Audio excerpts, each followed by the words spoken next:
How's it going, my truant people? Dr.Slaking, the Slaking Doctor, back with our Draft 2 announcement for the APA Academy. And if you haven't been following this season, you don't know what Draft 2 is or why there are 2 drafts or whatever. Basically, this season we are doing multiple drafts, 3 drafts throughout the season, 1 every 4 weeks. And then for playoffs, if we make it, we get to compile our 3 drafts into one ultimate super draft. If we have good mons to do that with, I don't know. So that's the idea. It's a really, really cool system. I've been enjoying it a lot. My music in my headphones is so loud. How loud is this music in my headphones? It's extremely loud. It's not that loud. Maybe I've just got loud headphones. I don't know. So this draft, basically, we're trying to build around some of the holes that I felt we had last time. Patch those up and build around particularly Kieran Black, who was the most powerful mon on our first draft and the obvious mon that we'd want to take to playoffs should we be able to. So with that in mind, everything that we pick is either something that we wanted from the first draft or something that could fit with that kind of idea. Now, full disclosure, this is my second time recording this, which means that I might forget to say things. The reason being, I spoiled the results of my Week 5 game in the last video for no apparent reason. I don't know why I did that. And second thing I need to mention is that I am live editing this, i.e. I'm recording my music live, which I never normally do, so hopefully the audio levels are fine. And I am going to be clicking to make things come up on the screen so that we can see them together. The reason being, if you watched my APA battle that went up yesterday, if you didn't, go watch it. It was amazing. Thurston, great guy, top guy, or Specs Draco by his YouTube username. Great guy, great battle. Go check that out. But if you did watch that, then you will know that I'm very sick. So basically, I've been flat out today doing various things, including the IBL D-League final, which went up on my channel today. And so because of that, I just don't have the time to kind of do this, go cook my mum's dinner when she gets back from work, and do all the stuff that I have to do to be a good son, as well as get this up tonight. So we're going to do some live editing. Yeah, I think I've explained that as well as I can. I don't know. This draft, pretty much drafted alone. My front office did give me a bit of advice here and there, but mostly I just ran with this one. Stromful hopped in call with me, gave me some advice, which I mostly ignored. I want to thank him for his patience and everyone else that ever helps me draft for their patience, because I ask for people's help, they tell me, and then I ignore them and do what I was going to do anyway. But regardless, I still appreciate their feedback at all times. First pick, what did we pick up? We picked up a powerhouse. We were in pick 6, I believe, and something fell to me that I've had before very recently. In fact, we've just had it. It's Kieran Black. Infinite is back. Why would I pick up something that I've already had? That doesn't make sense. Why don't you get something like Tapu Koko that you could use on your final draft alongside Kieran Black? Well, because all the really top mons were gone by pick 6 or whatever we were. This was, in my opinion, the top mon that was left. And yes, while it doesn't help my final draft, it helps me get to playoffs. And even more than that, it means that someone else doesn't get it. So that means there can now only be 2 at most teams in playoffs with Kieran Black rather than 3 Kieran Blacks running around. So that's pretty nice. And also, when you're trying to draft things that work together with previous drafts, I know that if I now draft around this for the rest of this draft, it will fit with my first draft, because my first draft was also built around Kieran Black. So it's kind of like drafting around the same mon twice. It makes it easier, right? There's no point taking Lando T as my first pick and then drafting around it as if I had Kieran Black there, because that wouldn't work the same. So that's my kind of thinking. Anyway. So Infinite is back, definitely put in work in the first draft, and I'm excited to use it again in the Open Z format where anything can use Z moves on your team. We start off with a Z monster, which forces a lot of prep from my opponents and a lot of headaches for them, so I think that's really, really important. Now, just like I said in the first draft, if you watch that, we want to try and pick up some good hazard removal and some good pivots around Kieran Black to really make the most of this thing's power, get it in for free as much as we can, and get rocks off the field as much as we can. So, pick number 2, we kind of do that a little bit. We pick up a pivot and a defogger, but it's not the best defogger, and it is Scissor, Red the Scissor, something I've been using in IBL D-League, something that I wanted in the first draft, but wasn't able to pick up, unfortunately. Did get sniped, so we have it now. And Red, I think, is a fantastic mon. Yes, it isn't the best defogger, and it's not really been picked up for that primarily, but it can defog, it gets great priority, and of course it U-turns very, very well at bringing Kieran in for free if we force switches with this thing. Just an all-round fantastic mon and a setup threat with Sword Stance, so I think it would be very, very useful. Now, when you pick up Scissor or any bug steel type, or any steel type that doesn't flat out resist flying, I think you then have to look for a bulky electric, because and a bulky rock if you can get that too, because flying types are really, really scary. Things like Taunty, things like Staraptor, these mons hit really, really hard, and if you don't have things to cover you for flying spam, you're going to be in a bad spot, and picking a steel bug kind of does that to you. It kind of puts you in a bad spot. So with that in mind, pick number 3, it'd be nice if we got Zapdos, but we couldn't get that, so instead we've picked up Rotom Wash. Rotom Wash is now a really good defogger. So we have like double defog, but really just one great defogger. Double pivot, which is really, really nice for lots of momentum into Kyurem Black. And we have a bulky flying resist. Now, admittedly, this thing doesn't get reliable recovery. It's not as good as something like Zapdos, so we will be looking to pick up a rock type later in the draft to kind of help with that. But still, it's still a really, really nice mon. Levitate is a good ability to have. It's always nice just to have extra ground immunities. And this thing basically just functions like a bulky water that isn't weak to electric, which is really, really nice as well. I have used this thing once before in the NPL tryout tournaments and I enjoyed it. And recently we've had Rotom Mo in the IBL D-League, that's Bosch. So now we have Bosch back, but this time he's in his Wash form, which rhymes, which I didn't realise as I said it, but there we go. So that was pick number 3, and I think a solid pairing so far. I really like how this draft is starting out. Pick number 4, we desperately needed some speed in my opinion, because we have really nice kind of like low to mid speed mons at the minute, but I think we want some top end speed. So we picked up Crobat. Adam Sandler is here. He's purple. He's a not very happy man looking at his face, but he's here regardless. 130 base speed. This thing's really, really fast. Another momentum mon with U-turn. Super Fan can be really nice to chip things down. Taunt can be really nice to break stall.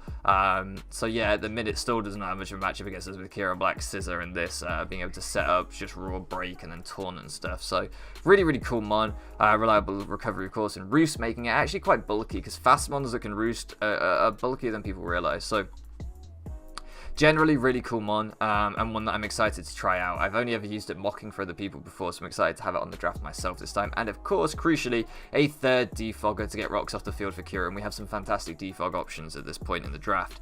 Now, moving on, pick number 5, we actually finish off the first of our cores as we pick up Gardevoir, adding the fairy to the team. Now, I don't think cores are all that important. I think they're a great place to start, and then you can kind of drift away from them as you improve. But regardless, having a nice fairy Dragon Steel core doesn't hurt. Scissor, Gardevoir, and Kyurem Black are a really, really good trio together, all being fairly strong, and none of them being too frail either. Now, Gardevoir, isn't the bulkiest fairy, but it does get Wish, it does get some sort of recovery. It can Healing Wish to recover some other things up as well, and with 135 base special attack, it hits super hard. Yes, it's hard walled by steel types, but that can be useful sometimes if you know your opponent's switch and you can play around that. So, definitely a cool mon, the mon I'm excited to use again. Again, I used this in the NPL tryout tournaments, and I really enjoyed it. Trace is a great ability as it's synchronized, so we can kind of pull off some shenanigans with this thing, I'm sure. Pick number 6. Pick number 6 now. We needed to add a rocker, because at the minute we have great removal, but we do not have good rocks. So we actually went for our tier 5 mon, pick 6, which I know sounds kind of early, but it's because this mon does not belong in tier 5, and that is Miltank. How now, Blue Cow? The Bowland Bovine is here, the mascot. Look at him. Look at him, he's so happy. Or her, actually. It's a girl. I know I'm saying him. Look at her. She's so happy. She got her orders out. She's feeling herself. And why not? You have a good time, How Now. Yeah, How Now Blue Cow is a mon I used in Peever if you followed my channel all the way back then. Shout out to you. But it wasn't that long ago, I guess. But still. Great abilities in Sap Sipper and Thick Fat, really complementing Scizor and our Gliscor that, of course, we had in our first draft. And the Fortress that we had in our first draft as well. Really, really reliable Rocker, Ghost immunity, and Sap Sipper giving us a Grass immunity too, should we feel we need it in a certain matchup. Cleric with Heal Bell, reliable recovery with Milk Drink. Just an all-round solid mon. Setup threat with Curse too. I think this thing can do a lot, and I know it can because I've used it before, so hopefully it will do the same on this draft. Pick number 7. I believe at this point we go back for a little bit more speed as we pick up Mienshao. That's correct. Brittany the Mienshao is here.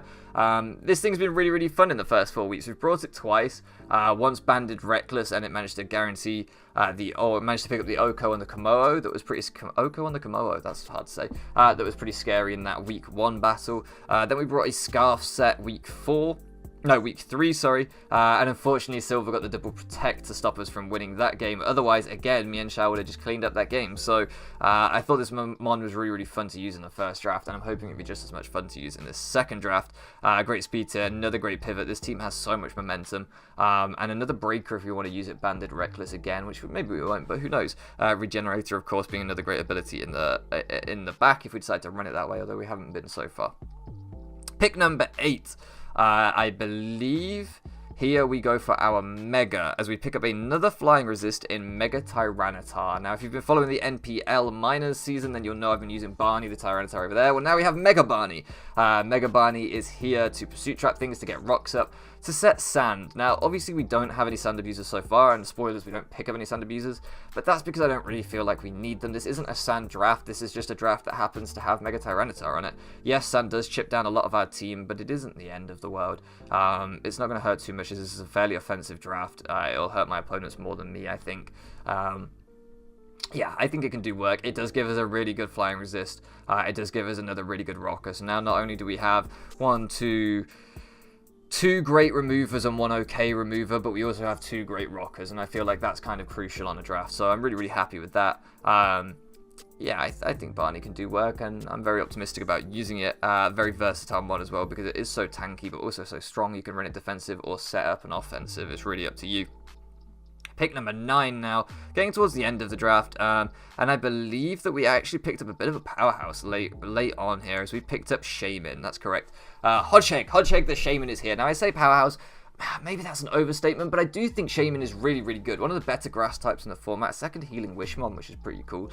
But it hits really, really hard, like Seed Flare and stuff, if it gets the Spadef drops especially. But the other awesome thing about Shaman, compared to a lot of other grass types, is that it isn't reliant on synthesis to be bulky. Yes, it gets Leech Seed and stuff, but it also gets Rest plus Natural Cure. So while we can be setting Sand with Tyranitar sometimes, we can also just be resting with Shaman rather than synthesizing with Shaman. So rather than our grass type being hindered by our Mega, this time our grass type isn't really too affected because it is Shaman. We have other ways to work around Sand, which I think is really, really cool. Another great Z user, of course, on the team, along with Gardevoir and Kieran Black, and even Mienshao to some extent, I actually think, giving us some pretty cool Z options on the draft, which is really, really nice. I've never used Shaman before, but it's one I've always wanted to try, and it kind of gives us another little increment in our speed tiers, which is nice as well. Now, the penultimate pick is a little bit memey, I guess. Not super memey, but basically I picked this one because it's got a really nice shiny, and that is Golurk. I don't know how good Golurk is. It was supposed to be Palossand, but that got sniped, so we took Golurk instead. It is a fighting immunity, which is really important with Kyurem on the team, with Tyranitar on the team, and Kyurem actually. It is a good rocker, which is really, really nice, and it stops Volt Switch from just being absolutely free against my team. Yes, we have good resists in Kyurem and Shaman, but this way it actually is a full-on immunity to Volt Switch, which I think is pretty useful. This thing is decently strong. It's kind of fat, so it will get rocks up in most situations if you play it correctly. Yeah, I think it can be okay. It's definitely a tier 5 mon for a reason, but who knows? It's got a nice shiny. Maybe we can make it work. Now, going into the last pick, I picked up what I think is one of the most underrated mons in the format. Might not make a ton of sense on this draft, but actually I think when we get into using it, you'll see how it kind of fits on the draft, and that is Blaziken. Blaziken, I think, gets a bad rap because it doesn't have access to speed boost. It can only be Blaze. But I don't think that's all Blaziken can do. With great special attack and physical attack, it can be kind of like a mixed breaker. Kind of in the mold of Infernape, but actually stronger. Just not as fast, which I understand is a big deal for Infernape, the fact that its speed is so great. But this thing actually hits harder, and it has the same dual stab, and Infernape is a mon that I've used and loved, and this is a mon that I've used and loved in low tier, so I'm hoping I can prove its worth in the regular draft format as well. We'll have to wait and see. So yeah, this is your team. This is the Bowland Bovines draft number 2. I think it's really, really cool. Let me know what you think. Which mon are you most excited to see? And I've realized I've forgotten to give you a lot of the nicknames, so just running through the team from top to bottom, we have Infinite the Kieran Black, we have Bosch the Rotom Wash, we have Adam Sandler the Crobat, we have Gene the Gardevoir. Shout out to anyone that can get that. If you can get that Gardevoir reference, I don't think anyone can get it, but if anyone can get why Gardevoir is called Gene, that is Jeanne. That exact spelling, it is a reference to something. If anyone can get that, they get, I don't know, an Easter egg? I don't know. Then we have Baton, don't know how to pronounce that. We'll go with Baton the Blaziken. How now, Blue Cow the Miltank, Barney the Tyranitar, Red the Scissor, Brittany, of course, returning the Mienshao, Hodgehog the Shaman, and Prague the Golurk. A few of the others are references too, so if you want to have a guess at any of the references in the comment section below, go ahead. I always enjoy seeing people guess those, so that's always fun. Anyway, I'm going to shut up now. Let me know which one you guys are most hyped to see on this draft. I hope you guys are excited for the rest of the season. I know I am. Thank you so much for loafing around with me, and I'll catch you again next time.